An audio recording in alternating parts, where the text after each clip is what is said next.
നമസ്കാരം. ഇന്ന് നമ്മൾ സംസാരിക്കാൻ പോകുന്ന വിഷയം അല്പം സെൻസിറ്റീവ് ആയിട്ടുള്ളതും അതുപോലെ ഇൻട്രസ്റ്റിംഗ് ആയിട്ടുള്ളൊരു കാര്യമാണ്. അതായത് ലോക രാഷ്ട്രീയത്തിൽ വലിയ രീതിയിൽ സ്വാധീനം ചെലുത്തുന്ന ഒരു വ്യക്തിയാണ് US പ്രസിഡന്റ് ഡൊണാൾഡ് ട്രംപ് എന്ന് പറയുന്നത്. അപ്പം ഇദ്ദേഹത്തിന്റെ ബിഹേവിയറൽ പാറ്റേൺ, പിന്നെ അതുപോലെ തന്നെ ഇദ്ദേഹം പ്രസന്റ് ചെയ്യുന്ന കാര്യങ്ങൾ, സംസാര ശൈലി, തീരുമാനങ്ങൾ, അതുപോലെ സോഷ്യൽ മീഡിയയിൽ ഇദ്ദേഹത്തിന്റെ പ്രതികരണങ്ങൾ, അപ്പോൾ ഇതിൻ്റെയൊക്കെ ഒരു സൈക്കോളജിക്കൽ വശം അല്ലെങ്കിൽ ഒരു മെന്റൽ ഹെൽത്തിന്റെ വശമാണ് നമ്മൾ ഡിസ്കസ് ചെയ്യാൻ പോകുന്നത്. ആൻഡ് നമ്മുടെ കൂടെ ഉള്ളത് റൊമെല്ലയാണ്. റൊമെല്ല ഒരു സൈക്കോളജി സ്റ്റുഡൻ്റ് ആണ്. അപ്പോൾ Romella, what do you think of ഈ ട്രംപിന്റെ ഈ ഒരു ബിഹേവിയർ? ബേസിക് ആയിട്ട് റൊമെല്ലയ്ക്ക് എന്താണ് തോന്നുന്നത്? ട്രംപിന്റെ മെന്റൽ ഹെൽത്ത് അല്ലെങ്കിൽ ട്രംപിന്റെ വെൽബീങ്, ഈ കാര്യങ്ങൾ ഇപ്പം കുറച്ച് വർഷമായിട്ട് ആൾക്കാർ വളരെയധികം ചർച്ച ചെയ്യുന്നതാണ്. ഇതിനെക്കുറിച്ച് മെയിനായിട്ട് പറയുകയാണെങ്കിൽ ഡോക്ടർ ജോൺ ഗാർട്ടർ ഒരു പ്രോമിനൻ്റ് ആയിട്ടുള്ളൊരു സൈക്കോളജിസ്റ്റ് ആണ്. അദ്ദേഹം കുറച്ച് വർഷം മുമ്പ് ഒരു അൺഒഫീഷ്യൽ ഡയഗ്നോസിസ് നൽകിയതാണ്. ട്രംപിന് മാലിഗ്നന്റ് നാർസിസിസവും കോഗ്നിറ്റീവ് ഡിക്ലൈനും ഉണ്ടെന്ന്. ഈ മാലിഗ്നന്റ് നാർസിസിസം എന്ന് പെട്ടെന്ന് കേൾക്കുമ്പോൾ ആൾക്കാർക്ക് ആദ്യം മനസ്സിലാവുന്നത് എന്തുവാ? നാർസിസിസം. എക്സാക്ട്ലി. അത് മാത്രം മനസ്സിലാക്കിയാൽ മാലിഗ്നന്റ് നാർസിസിസം എന്തുവാണെന്ന് പൂർണ്ണമായി മനസ്സിലാക്കാൻ കഴിയില്ല. മാലിഗ്നന്റ് നാർസിസിസം എന്ന് പറയുന്നത് 4 സൈക്കോളജിക്കൽ ഡിസോർഡേഴ്സിൻ്റെ ഒരു കോമ്പിനേഷനാണ്. അതായത് narcissistic personality disorder, anti social personality disorder, paranoid personality disorder and sadism. ഈ 4 കാര്യങ്ങൾ ഒരുമിച്ച് ചേരുമ്പം അത്യാവശ്യം ഡേഞ്ചറസ് ആയിട്ട് വരുന്ന ഒരു പേഴ്സണാലിറ്റി ഡിസോർഡറാണ്. ഇപ്പം ഈ 4 ഡിസോർഡേഴ്സ് എന്തുവാണെന്ന് ആദ്യം മനസ്സിലാക്കണം. നമ്മൾ ഇതിൽ പ്രത്യേകം പറയാനുള്ള കാര്യം, നമ്മൾ ഇങ്ങനെ ഒരു കാര്യം ഡിസ്കസ് ചെയ്യുമ്പോഴത്തേക്കും ഇതൊരു ഡയഗ്നോസിസ് അല്ല, ഒരു ഹെൽത്ത് ഡയഗ്നോസിസ് അല്ല. This is just A discussion. അതൊരു ഡിസ്ക്ലെയിമർ ആയിട്ട് പറയണം.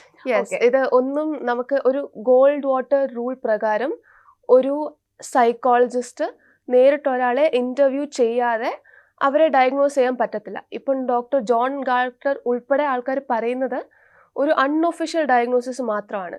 നമുക്ക് ശരിക്കും ഒരാളെ ഡയഗ്നോസ് ചെയ്യണമെങ്കിൽ അവരെ കാണണം, അവരെ മീറ്റ് ചെയ്യണം, കേസ് പ്രൊഫൈൽ അനലൈസ് ചെയ്യണം. അതൊരു ട്രെയിൻ സൈക്കോളജിസ്റ്റ് ആക്ച്വൽ ഇന്ററാക്ഷനിൽ കൂടെ മാത്രമേ ചെയ്യാൻ കഴിയത്തുള്ളൂ. ഇത് നമ്മൾ കുറച്ച് സ്പെക്യുലേഷൻസിൽ ആൾക്കാർ ചർച്ച ചെയ്യുന്നത്.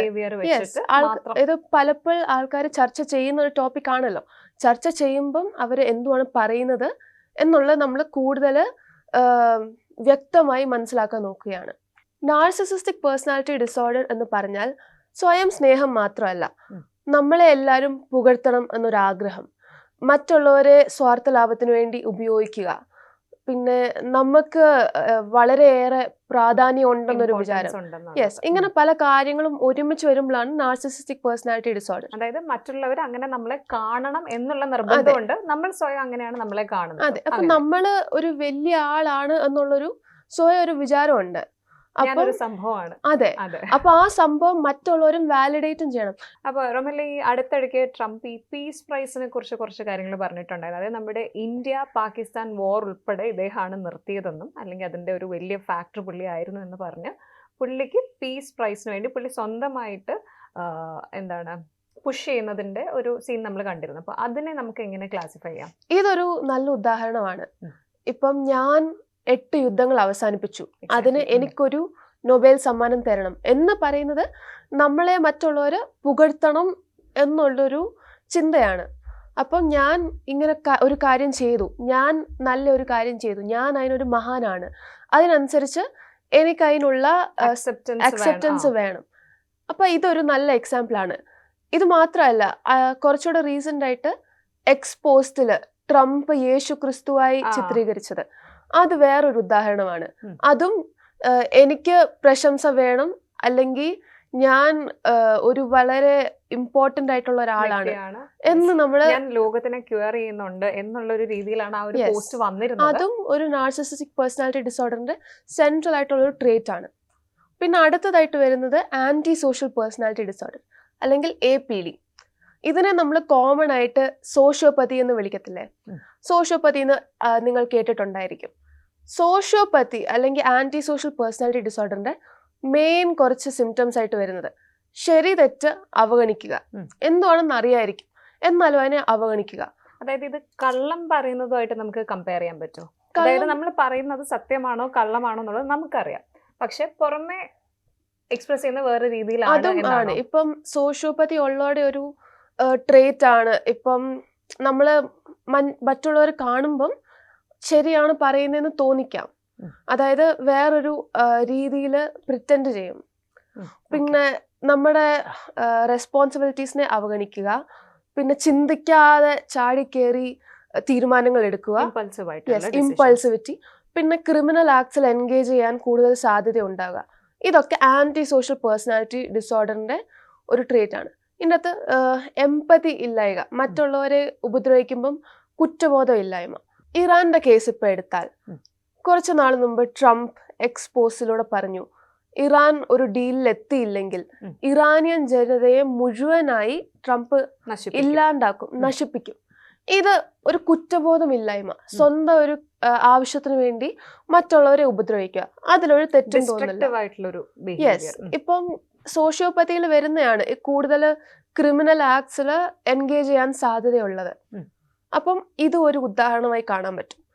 പിന്നെ ടാരിഫ്സ് ആണെങ്കിലും ഇമ്പോസ് ചെയ്യുമ്പം വളരെ പെട്ടെന്ന് മാറ്റുന്നു. അത് കാരണം പല ചോദിക്കാൻ വരികയായിരുന്നു, അതായത് ഈ ഒരു ഡിസിഷൻ മേക്കിംഗ് എന്നുള്ളതല്ല, കാര്യം ഡിസിഷൻസ് വരുന്നു, മാറ്റുന്നു, പിന്നെയും വരുന്നു, മാറ്റുന്നു. അപ്പൊ അതെന്താ, എന്തുമായിട്ടാണ് നമുക്ക് കോറിലേറ്റ് ചെയ്യാൻ പറ്റും? അത് കോഗ്നിറ്റീവ് ഡിക്ലൈനുമായിട്ട് നമുക്ക് കോറിലേറ്റ് ചെയ്യാം. പക്ഷെ ആദ്യം മാലിഗ്നന്റ് നാർസിസിസം നമുക്ക് കംപ്ലീറ്റ് ചെയ്യാം. സോ അടുത്തായിട്ട് വരുന്ന പാരനോയിഡ് പേഴ്സണാലിറ്റി ഡിസോർഡർ. നമ്മൾ പാരനോയ എന്ന് പറയുമല്ലോ, നമ്മളെ ആരോ ഉപദ്രവിക്കാൻ നോക്കുന്നു, നമ്മുടെ എതിരെ ഗൂഢാലോചനകൾ ആൾക്കാർ നടത്തുന്നു എന്നുള്ള. യെസ്, ഇപ്പം ഗ്രീൻലൻഡിനെ വാങ്ങാൻ നോക്കുമ്പോൾ എന്തുവാണ്, ഇപ്പൊ റഷ്യൻ ചൈനയും ആ ഒരു ആർട്ടിക് റീജിയനിൽ കൂടുതൽ ഡെവലപ്പ് ചെയ്യരുത് എന്നുള്ളൊരു വിചാരമാണല്ലോ. ഇറാൻ പലപ്പോഴും ചാൻറ്റ് ചെയ്യുന്നതാണല്ലോ ഡെറ്റ് ടു അമേരിക്ക. അപ്പം ഇറാൻ ആക്ച്വലി അമേരിക്കനെ അറ്റാക്ക് ചെയ്യുന്നതിന് മുമ്പായിട്ട് ട്രംപ് ആദ്യമേ അറ്റാക്ക് ചെയ്യുന്നു. അതും ഒരു ത്രെറ്റിനെ എലിമിനേറ്റ് ചെയ്യുക. ഈ പാരനോയിഡ് പേഴ്സണാലിറ്റി ഡിസോർഡർ എന്ന് പറയുമ്പോൾ എല്ലാവരെയും ഒരു ത്രെറ്റായിട്ടാണ് കാണുന്നത്. എല്ലാ സാഹചര്യത്തിലും നമ്മളെ ആരോ ഉപദ്രവിക്കാൻ നോക്കുന്നു, നമ്മുടെ എതിരെ ആരോ പ്രവർത്തിക്കുന്നു എന്നൊരു ചിന്തയാണല്ലോ പാരനോയ. അപ്പം അതും ട്രംപില് ചില കേസസിൽ വ്യക്തമായിട്ട് കാണാൻ പറ്റും. പിന്നെ ഒടുവിൽ വരുന്നത് സാഡിസം. സിമ്പിളായി പറഞ്ഞാൽ മറ്റുള്ളവരെ വേദനിപ്പിക്കുന്നതിൽ ആനന്ദം. നമ്മൾ ഒരാളെ ഉപദ്രവിക്കുന്നു, അത് ശരിയാണ് എന്നുള്ളൊരു തോന്നൽ, പിന്നെ അതിലൊരു സന്തോഷം. ഇപ്പം പല രാജ്യങ്ങളെയും ഉപദ്രവിക്കുമ്പോൾ സന്തോഷിക്കുന്നു എന്ന് നമുക്ക് നേരെ പറയാൻ പറ്റില്ല. പക്ഷെങ്കിൽ സാധാരണ ആൾക്കാരുടെ പാറ്റേൺ ആയിട്ട് നമുക്ക് കാണാൻ പറ്റുന്നുണ്ട്. എന്നുവെച്ചാൽ ഒരു രാജ്യത്തിനെ അല്ല, പലയിടത്തും, രാജ്യം എന്നുള്ളതല്ല, പല സിറ്റുവേഷൻ എടുത്ത് നോക്കുമ്പോഴും ഇങ്ങനെ ഉപദ്രവിക്കുക അല്ലെങ്കിൽ ഇങ്ങനെ ഇറിറ്റേറ്റ് ചെയ്യുക, ടോണ്ട് ചെയ്യുന്നതിൽ മിസ്റ്റേക്ക് ഇല്ല എന്ന് സ്വന്തമായിട്ട് വിചാരിക്കും. മറ്റുള്ളവരുടെ വേദനയിൽ തന്നെ ഒരു ആനന്ദം കാണുക. പല ട്വിറ്റർ പോസ്റ്റിലാണെങ്കിലും പല സ്പീച്ചുകളിലാണെങ്കിലും മറ്റുള്ളവരെ അനുഭവിക്കുന്ന വേദനകളെ കൊച്ചാക്കി അല്ലെ അതിനെ ഒരു കളിയാക്കി പറയുന്ന നമ്മൾ സാഹചര്യങ്ങൾ കണ്ടിട്ടുണ്ടല്ലോ. അപ്പം ഈ 4 കാര്യങ്ങൾ, അതായത് anti social personality disorder, narcissistic personality disorder, paranoid personality disorder, sadism, ഈ 4 എണ്ണം കൂടി ചേരുമ്പോഴാണ് മാലിഗ്നന്റ് നാർസിസിസം എന്ന് പറയുന്ന വ്യക്തിത്വ വൈകല്യം രൂപീകരിക്കുന്നത്.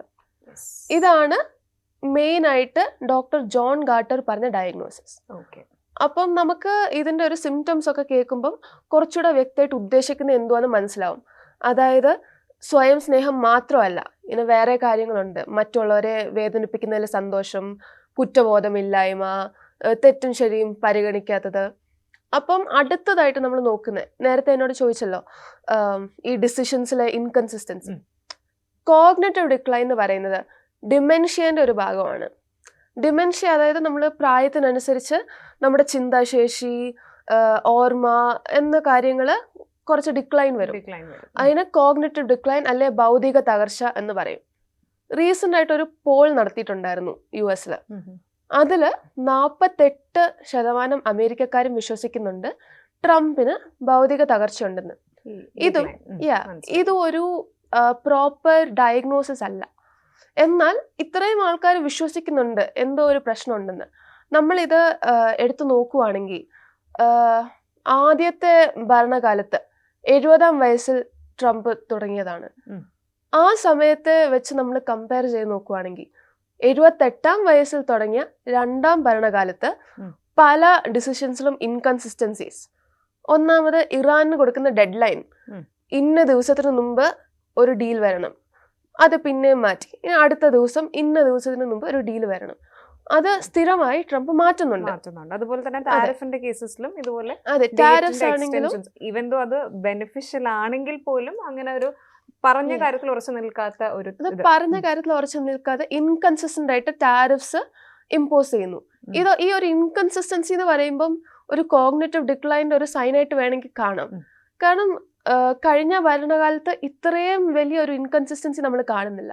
പിന്നെ ഇന്റർനാഷണൽ റിലേഷൻസിൽ ഇപ്പൊ അന്താരാഷ്ട്ര പ്രശ്നങ്ങളിൽ കൂടുതലായിട്ട് ഇടപെടുന്നതും ഈ ഭരണകാലത്താണ്. കഴിഞ്ഞ ഭരണകാലത്ത് പല രാജ്യങ്ങളുടെ, അതായത് ഇറാന്റെ കാര്യത്തിൽ, ഗ്രീൻലാൻഡിന്റെ കാര്യത്തിൽ, വെനസ്വേല, ഈ പ്രശ്നങ്ങളിൽ അധികമായിട്ട് ട്രംപ് ഇടപെട്ടിട്ടില്ല. അപ്പോൾ ഈ പ്രായം കൂടുന്തോറും ഈ ചിന്തിക്കുന്ന കാര്യത്തിലും പ്രവർത്തിക്കുന്ന കാര്യങ്ങളിലും ഇൻകൺസിസ്റ്റൻസി വരുമെന്ന് പറഞ്ഞാൽ കോഗ്നിറ്റീവ് ഡിക്ലൈൻ്റെ ഒരു ഭാഗമായിരിക്കാം. അപ്പോൾ അതാണ് ട്രംപിന്റെ മെന്റൽ ഹെൽത്തിനെ കുറിച്ചുള്ള കാര്യങ്ങൾ. ആസ് എ സൈക്കോളജി സ്റ്റുഡൻറ് നമ്മൾ കുറച്ച് ഫാക്ട്സ്, അതായത് ഇൻഫോംഡ് ആയിട്ടുള്ള ഒരു കോൺവെർസേഷൻ മാത്രമായിരുന്നു ഇത്.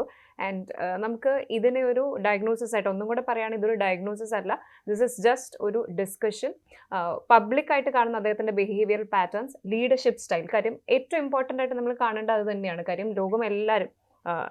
ലോകമെമ്പാടും അറിയപ്പെടുന്ന ഒരു വ്യക്തി, അല്ലെങ്കിൽ ലോകത്തിനെ ഭരിക്കുന്നു എന്നുള്ളൊരു രീതിയിലുള്ളൊരു ബിഹേവിയർ കാണിക്കുമ്പോൾ എല്ലാവരും ഡിസ്കസ് ചെയ്യുന്ന ഒരു കാര്യമായിരുന്നു. അപ്പോൾ ഇദ്ദേഹത്തിൻ്റെ ലീഡർഷിപ്പ് സ്റ്റൈൽ, ഇമോഷണൽ റെസ്പോൺസസ്, അതും ഒരു ഇമ്പോർട്ടൻറ്റ് ഫാക്ടറാണ്. കാര്യം ഇപ്പോൾ റൊമില പറഞ്ഞ പോലെ ചെയ്തതിലൊരു തെറ്റ് തോന്നാതിരിക്കുക, സാഡിസം, ചെയ്ത കാര്യങ്ങളിൽ അത് എൻജോയ് ചെയ്യുന്ന ഒരു പ്രവണത. അപ്പോൾ അങ്ങനത്തെ കാര്യങ്ങളെക്കുറിച്ചുള്ള ഒരു ഓപ്പൺ ഡിസ്കഷൻ മാത്രമായിരുന്നു ഇത്. ഇനി ഇദ്ദേഹത്തിൻ്റെ ചില പ്രതികരണങ്ങൾ വളരെ ബോൾഡായിട്ടായിരിക്കും ചിലർക്ക് തോന്നുന്നത്. എല്ലാവർക്കും ഒരുപോലെ തോന്നണമെന്നില്ല. എല്ലാവർക്കും ഇതൊരു മെൻ്റൽ ഹെൽത്ത് ഇഷ്യൂ എന്നോ അല്ലെങ്കിൽ ഒരു സൈക്കോളജിക്കൽ ഇഷ്യൂ എന്നോ തോന്നണമെന്നില്ല. ചിലർക്ക് ഇത് ബോൾഡായിട്ടുള്ളൊരു മൂവായിട്ട് മാത്രം തോന്നാം. ചിലർക്ക് എന്തായാലും ഇത് അൺപ്രഡിക്റ്റബിൾ ആണ്. അദ്ദേഹത്തിൻ്റെ ബിഹേവിയറിൽ കുറേ കാര്യങ്ങൾ അൺപ്രഡിക്റ്റബിൾ ആണ്. ചിലർക്കിത് ബോൾഡായിട്ട് തോന്നാം, ആൻഡ് അത് ഒപ്പം തന്നെ സ്ട്രോങ് ലീഡർഷിപ്പ് അങ്ങനെയൊക്കെ തോന്നാം. പക്ഷേ ബാക്കി ചിലർക്ക് ഇത് വളരെ ഇമ്പൾസീവായിട്ട് എടുത്ത ഡിസിഷൻ പോലെ തോന്നാം, which is dangerous.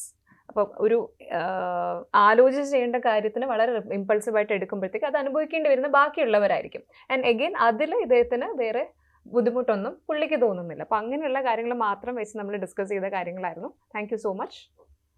Thank you. കൂടുതൽ വാർത്തകൾക്ക് news 18 Keralam YouTube channel subscribe ചെയ്യുക.